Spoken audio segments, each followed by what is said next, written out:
Hello students.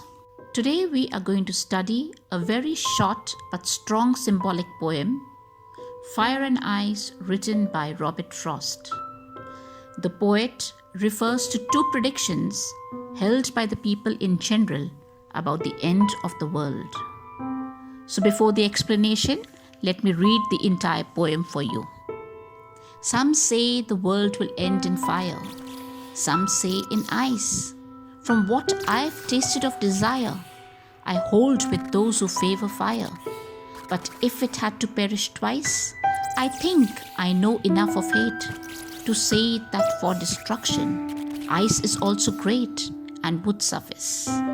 Now let us look at the word meanings.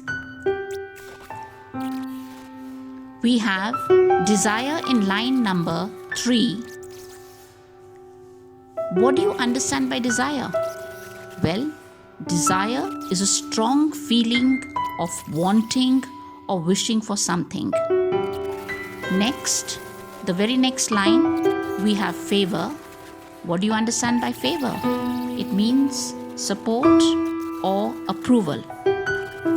The next line, perish, the word perish means to die. And the last line, we have another word that is suffice. The meaning of the word suffice is sufficient. Now let us look at the first two lines. The first two lines say, some say the world will end in fire, some say in ice. Now, what is the poet trying to tell us over here? He says that some people are of the opinion that the world will end in fire, whereas others are of the opinion or believe that it will end in ice. Now, what do you understand by end in fire and end in ice? Well, end in fire means that someday the temperature of the Earth's core will rise to such an extent that it would lead to fire, destroying the Earth's surface. And end in ice implies that the temperatures will fall to such a level that the earth will become freezingly cold, making life impossible on it. Either way, fire or ice, it will be difficult to sustain life on earth. Now let us see the next two lines. The next two lines are, from what I've tasted of desire, I hold with those who favor fire. Here, the poet presents his stand on how the world might end. He supports the ones who favor fire, which is symbolic of destructive human emotions like desire, greed, lust, and avarice. He says that the burning desire within humans is the same as fire. The more we try to satisfy it, the more it grows, and there is no end to it. It spreads like wildfire and slowly engulfs our whole life. We become selfish and cruel in our greed to attain more and more. Now the next two lines. But if it had to perish twice, I think I know enough of hate. Now with these lines, what is the poet trying to tell us?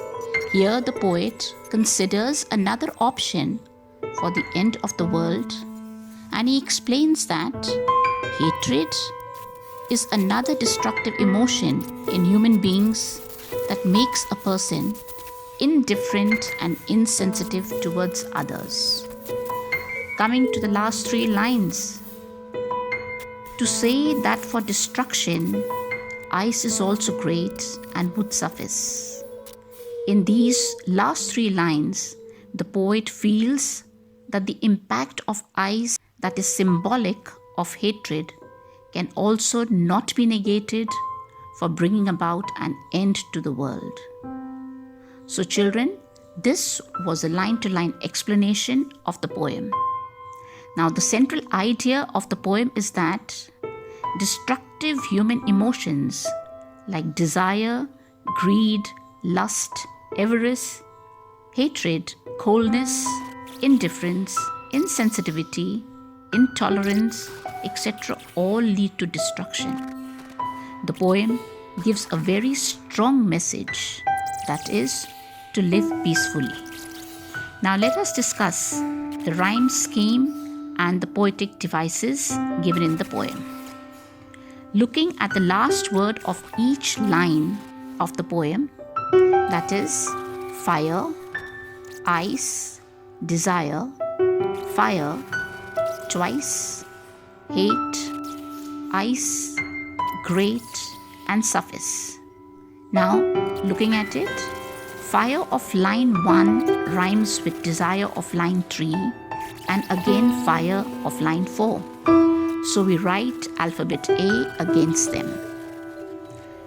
Looking at line 2, ice rhymes with twice of line 5 and again ice of line 7 and suffice of line 9. They all rhyme.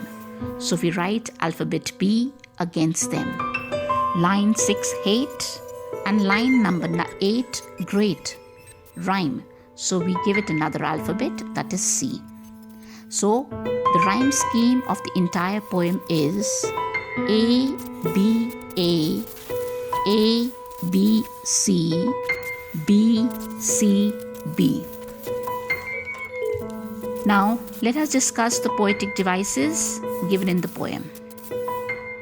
The first one is anaphora. What do you understand by anaphora? Well, anaphora is a poetic device where a word or an expression is repeated at the start of 2 or more consecutive lines. For example, some say in line number 1 and some say in line number 2. This is an example of anaphora. Second, we have assonance, which is a repetition of vowel sounds in the same line. Looking at an example, we see in line number 4, I hold with those who favor fire. The sound O has been repeated. For example, O of hold, O of those, O of who, and O of favor. Now we have another very important poetic device, and that is enjambment. Now, enjambment is a poetic device in which a thought or a clause moves over to the next line without any punctuation at the end of the line. Example, let's see an example. From what I've tasted of desire, I hold with those who favor fire. The idea, the desire, moves into the next line without any punctuation at the end of desire. Another example of the same poem. To say that for destruction, ice is also great and would suffice.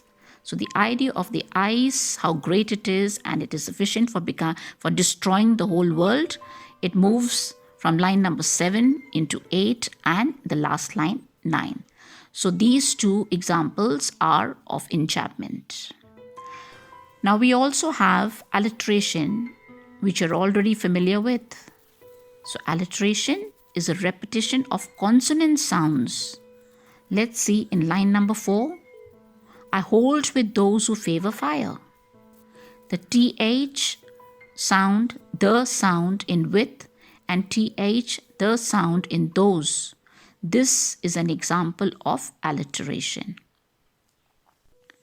The last poetic device, personification, which is a device in which inanimate or non-living objects or things are attributed with human qualities. So fire and ice in this particular poem are capable of destruction. So fire and ice have been personified as a poet has given them mind and power to destroy anything. So children, with this, we come to the end of the explanation of this particular poem, Fire and Ice. Wish you all the best.